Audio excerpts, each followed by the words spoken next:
people with alpha-1 antitrypsin deficiency. So they have what they call coordinators that are people that have alpha-1 that call other people with alpha-1. So, but they also have information that was prepared, but by their own doctors. They have a medical director. But I did see some information from some of the industry, but not much. Most of it came from like the Alpha-1 Foundation or AlphaNet. And you preferred receiving information from the AlphaNet directly or from the pharmaceutical industry? I preferred getting it from AlphaNet directly, because the pharmaceutical industry, they would be more likely to just talk about one therapy. And now there are four. Well, five if you count Alastin that now has a liquid formulation. So there's a lot of different therapies, and I think it's I'm sure if I was a pharmaceutical representative, I would want to say that, mine was the one you should go on. But I preferred learning more from, not such a biased point of view. And well, I'm sorry. I was wondering if you could. I'm sorry, I'm lost now.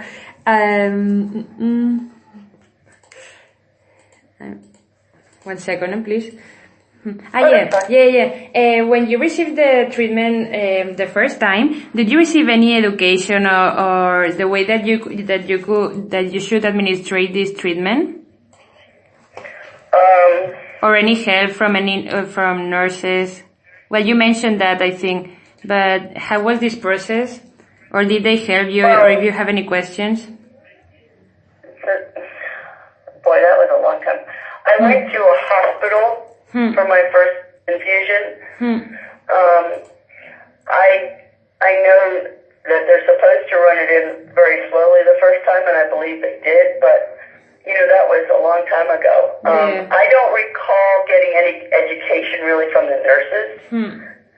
But I did know that they had other patients that had, that got infusions there. So that made it a little easier. But,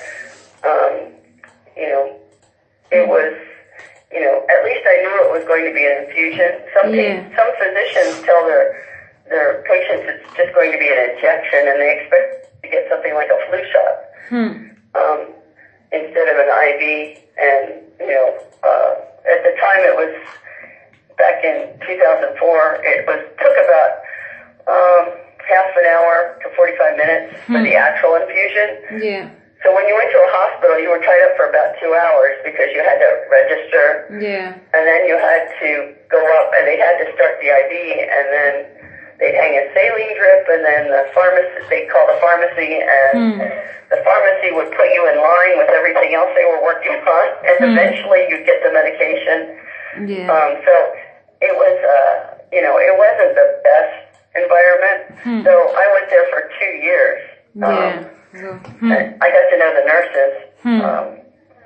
But once I got a home nurse, and I started that because I was in a study. Once I got a home nurse, I really liked that. I never went back to the hospital. So now you have this home nurse? Yes, and I actually travel, so I have a home nurse in Arizona, and I have one in Pennsylvania. I see that this is really, really helpful, no? And did you miss any help when you received your treatment in the hospital? Like if you wanted to have more information, or they treat you in the best way? They treated me fine, but all they knew was I was getting an infusion. They really didn't have a lot of knowledge about Alpha-1, and they didn't have any handouts. They just, I went in and signed in, and they got the medicine, and they gave me the medicine, and I left. So you had any question? Support there. no. Okay. And now the home nurse, I suppose that is really, really well informed, no? And you can ask any questions. Well, you know lots now on this disease, but if you want to talk a little about this, she's really trained, no? She's trained, but I know more about it than she does. In fact, I usually educate the nurses, because again, they don't see a lot of patients either. So I usually tell them about, any education days or anything coming up, any support groups, so they can go if they want. Of course, many of them are really busy and don't go, but some do. But yeah, it's still more of a, the patients usually know more. And in fact, I've had nurses call me and ask me questions about how to do the infusion. Yeah. I'm not a nurse. yeah, but you have practice, I suppose. No, and did you have any? Well, when you receive the the nurse brings the treatment with her, or you have to go for it. They send the treatment to my house. Ah, okay. And how is this process? Is tedious or it's really well done? It's the what? If this this process they send you the treatment when you need it, or it's really or it's really difficult to have this treatment with you. They are pretty good about it. A lot of times, if there's a problem, it's the insurance company, not the specialty pharmacy, because to get the treatment you have to go through a specialty pharmacy. Sometimes there's a delay in getting it. Last week I had trouble getting it, and I didn't know if I'd get my infusion because of weather. And they don't ship it ahead of time. They ship it sort of just in time. And so it was I got the medicine at 10 o'clock, and my nurse came at 2:30. Wow. So you said that the specialty pharmacy sends you through a distributor, I suppose, to your home.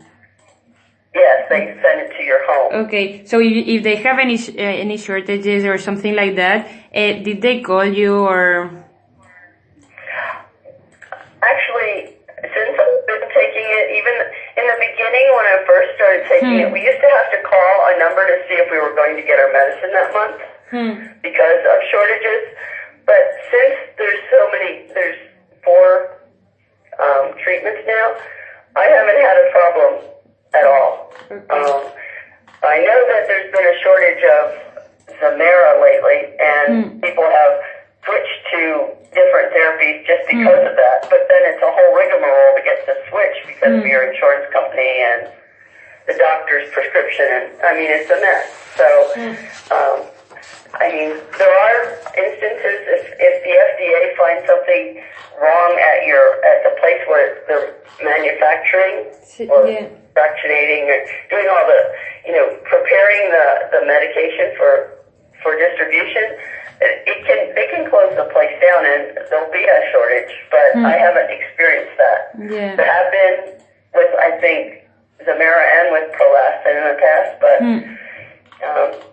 I haven't experienced it myself. Okay.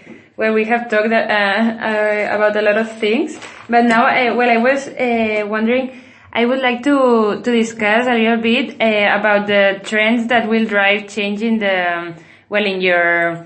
your needs and your day-to-day activities in 5 to 10 years. So, it's a little bit broad, this question, but if we could talk a little about the future, how do you think that your needs would change, or your treatment, or your interaction with prescribers in 5 to 10 years? I think that within 10 years there will be more of a cure rather than just augmentation therapy. They're working on a lot of pills that actually are, what that does is it allows the alpha-1 to get out of your liver. And if it gets out of your liver, of course, it